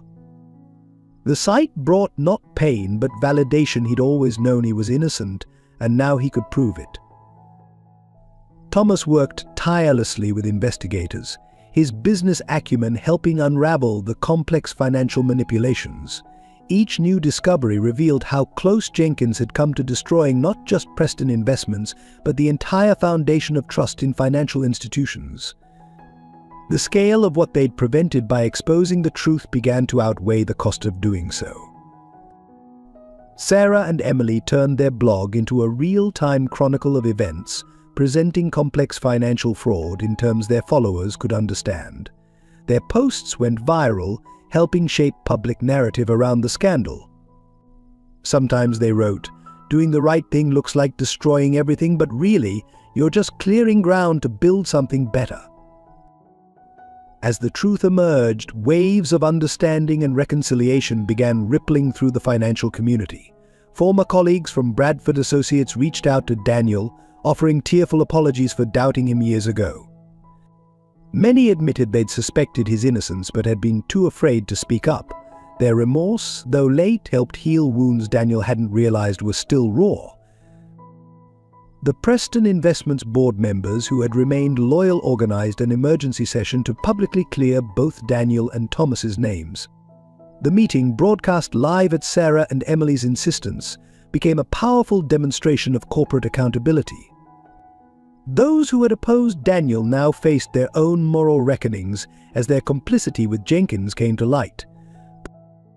Thomas found himself dealing with complex emotions about Catherine's final months. Reading through her journal entries, he discovered how much she had suspected and struggled alone, trying to protect him and Emily while pursuing the truth. "Your mother was braver than I ever knew," he told Emily, holding the journal with trembling hands. She never stopped fighting for what was right. The girls' medical team delivered transformative news. The experimental treatment was showing unprecedented success rates. More importantly, data gathered from Sarah and Emily's cases was helping develop more effective protocols for other patients. Their shared journey through illness was becoming a beacon of hope for countless families, just as their blog had been. Forgiveness came hardest to those closest to the betrayal. Margaret revealed that Jenkins had threatened her family to ensure her silence about suspicious transactions she'd noticed. The weight of carrying that fear alone had nearly broken her, making Daniel and Thomas's stand for truth even more meaningful to her. Sarah struggled with forgiving the society that had shunned them during their homeless years, now suddenly eager to celebrate her father's vindication. It's not about forgetting, she decided, showing wisdom beyond her years. It's about choosing to build something better from what hurt us. Her perspective helped Daniel navigate the complex emotions of his public redemption. Emily grappled with understanding how adults she'd trusted could have been involved in such deception. Thomas found her one night, reading through news reports about the scandal. "Dad," she asked, "how do you trust people again after something like this?" His answer reflected his own journey. "We trust because of Daniel and Sarah, who showed us that integrity exists even when everything is lost." The Foundation's beneficiaries organized a spontaneous gathering outside Preston Tower. Hundreds of people whose lives had been touched by their programs came to show support, sharing stories of how Daniel's work had changed their lives. Among them were many from his homeless days, proud to stand publicly with the man who had never stopped helping others even at his lowest point. Daniel discovered that several junior employees at Bradford Associates had secretly preserved evidence of his innocence, waiting for a chance to reveal the truth safely. Their quiet resistance to injustice, maintained over years, reminded him that integrity often worked in subtle ways to preserve truth. Thomas faced his own journey of forgiveness, particularly with board members who had betrayed his trust. Catherine's journal helped him understand that leadership sometimes meant accepting human frailty while standing firm for principles. "We're not just rebuilding a company," he told Daniel. "We're redefining what corporate integrity means." The medical research community rallied around their treatment program as the truth emerged. Other institutions offered partnerships and support, recognizing that the girls' case studies represented significant breakthroughs. The very crisis that had threatened to shut down their research was now attracting worldwide attention and support. Sarah and Emily's blog became a platform for deeper discussions about forgiveness and reconciliation. Their posts explored how families could heal from betrayal, how communities could rebuild trust, and how truth, though painful, ultimately served healing. Their young voices carried special weight, untainted by corporate politics or adult compromises. The transformation of Preston Investments began not with grand announcements but with quiet, fundamental changes. Thomas and Daniel worked together to restructure the company, placing ethical considerations at the heart of every decision. The new corporate charter, drafted with input from employees at all levels, made integrity and social responsibility core business principles rather than marketing buzzwords. The foundation underwent its own metamorphosis. Rather than simply distributing funds, it became a model for transparent philanthropy. Daniel introduced innovative accountability measures, ensuring every dollar could be traced to its impact. The homeless assistance programs were expanded, now incorporating education and job training based on his personal understanding of the journey from streets to stability. Sarah and Emily's medical breakthrough catalyzed unprecedented changes in treatment protocols. Their successful recovery sparked a revolution in how hospitals approached teenage cancer care, emphasizing the importance of peer support and emotional well-being alongside medical treatment. The girls' blog evolved into a global platform, connecting young patients and their families across continents. The corporate culture shifted dramatically. Employees who had once competed for bonuses now collaborated on community projects. The Preston Tower, previously a symbol of financial power, became known for its open-door policy and regular community engagement events. Even the security guards who had once eyed Daniel suspiciously now greeted him as a symbol of the company's transformation. Thomas found himself leading differently, inspired by Catherine's journal entries about corporate responsibility. Board meetings now began with impact reports rather than profit margins. When asked about the company's reduced profits, he would quote his late wife's success isn't measured by what we gain, but by what we give back. The legal aftermath brought systematic changes to the financial industry. Other corporations, seeing Preston's successful transformation, began adopting similar ethical frameworks. Daniel was frequently invited to speak at business schools, sharing his unique perspective on corporate integrity from both sides of the economic divide. Both families' apartments in the corporate building became informal gathering places for foundation beneficiaries and young patients. The girls hosted regular support group meetings, while Daniel and Thomas offered mentoring to those rebuilding their lives. The boundary between personal and professional philanthropy blurred as they lived their values daily. Media coverage shifted from scandal to revolution as Preston Investments demonstrated that ethical business could be profitable. Financial journals that had predicted the company's doom now wrote case studies about its renaissance. The stock price, though lower than its peak, stabilized with a new type of investor, those looking for long-term sustainable impact. Sarah's academic performance soared as her health improved, and she began developing programs to help other students managing illness. Emily discovered a passion for biomedical research inspired by their treatment journey. Together, they created a scholarship foundation for young patients pursuing medical careers, funded by their blog's success. The transformation reached beyond business.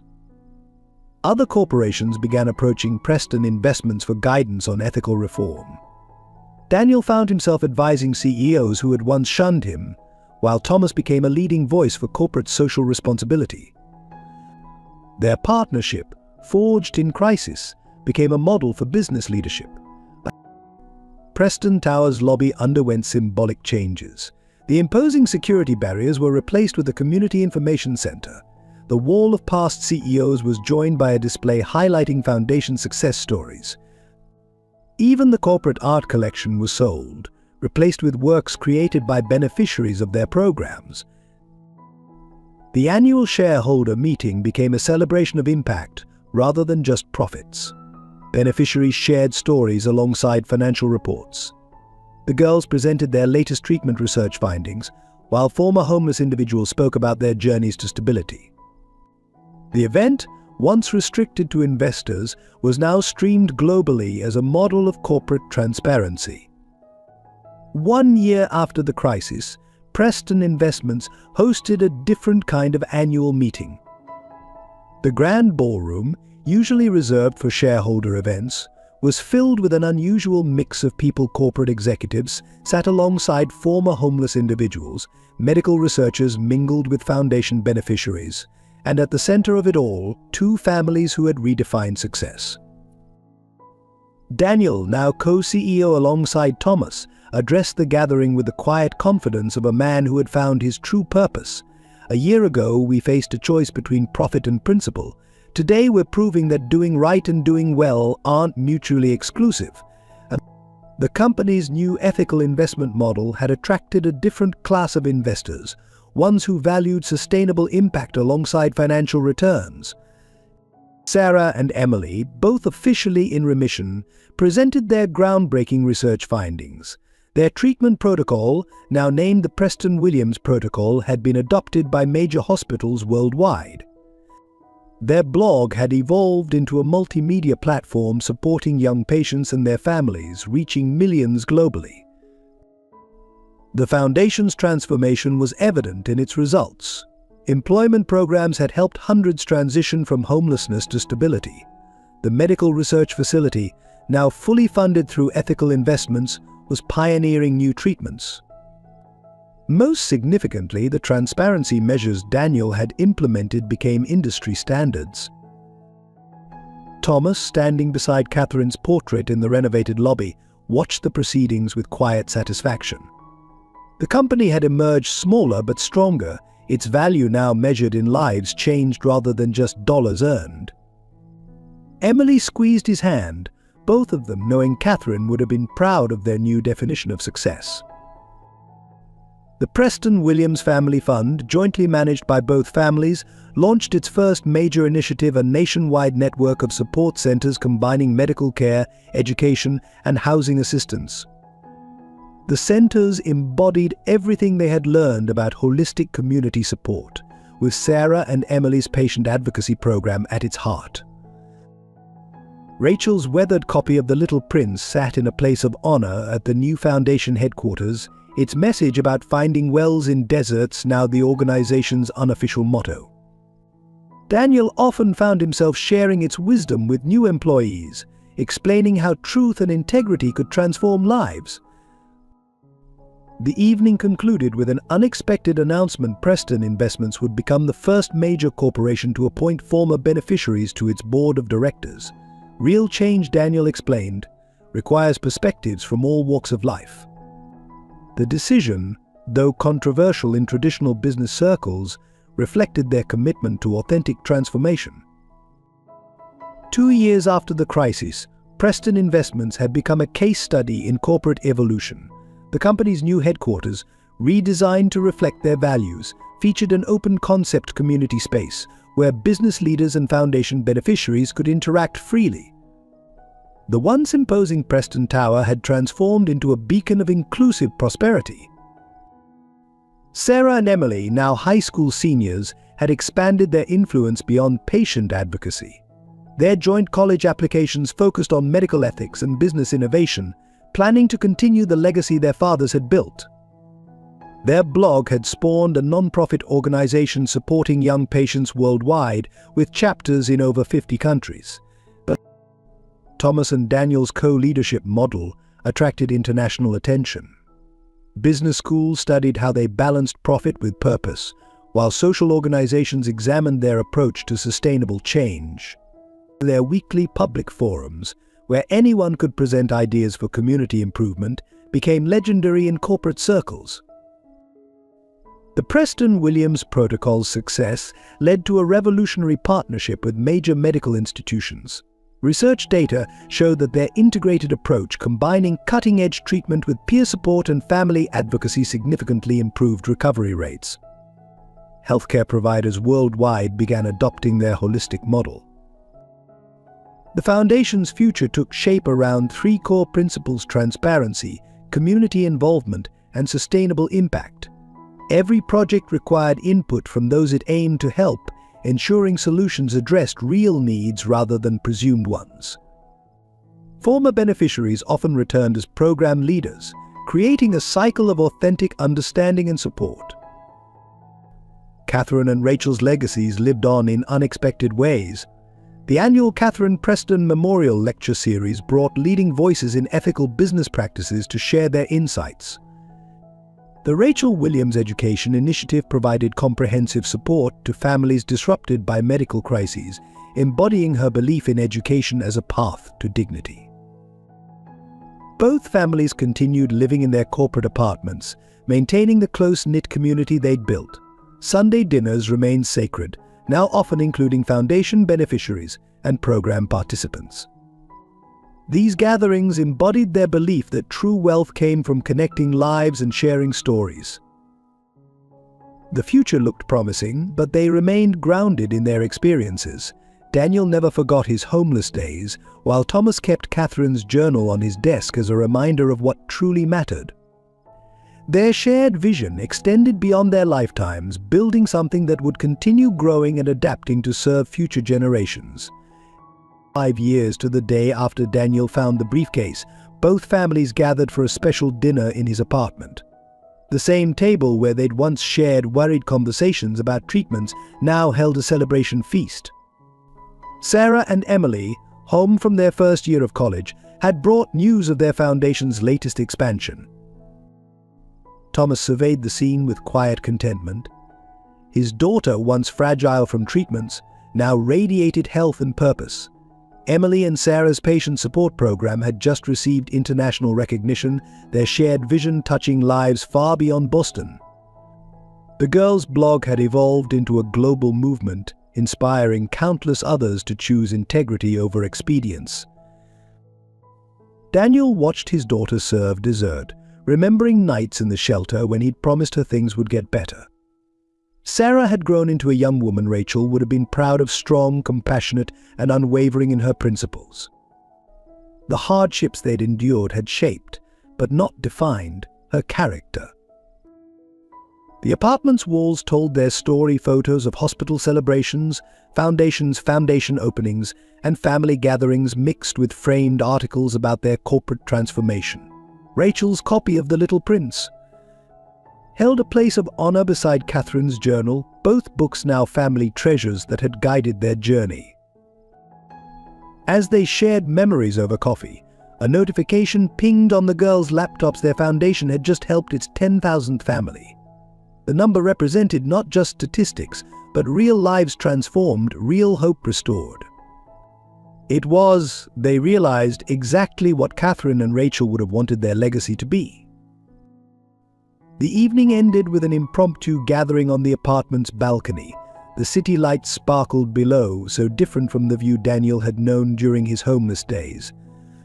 Thomas raised his glass in a toast to finding wells in deserts, to truth that costs everything but gives back more, and to family, the kind you're born with and the kind you find along the way.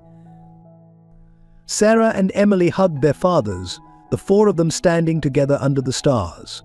Behind them, through the window, Rachel's book lay open to its famous quote about essential things being invisible to the eyes. They had learned, through trial and triumph, that the most valuable things in life couldn't be contained in any briefcase. The final scene captured everything they'd become, not just a success story, but a testament to the power of integrity, the strength of family, and the enduring truth that real wealth isn't measured in dollars but in lives touched and principles upheld. As they stood together, their shared laughter echoing into the night, they were no longer two separate families united by circumstance, but one family forged by choice, truth, and unconditional love. If this story of integrity, redemption, and unconditional love has touched your heart, we'd be deeply grateful if you'd join our storytelling family. Please hit the subscribe button to support our team's dedication to bringing you more inspiring stories. Share this video with loved ones who might need a reminder that integrity still matters. Drop a like if you believe in second chances, and let us know in the comments how this story of two families finding strength in truth resonates with you. Together, let's spread hope and remind others that real wealth lies in our choices.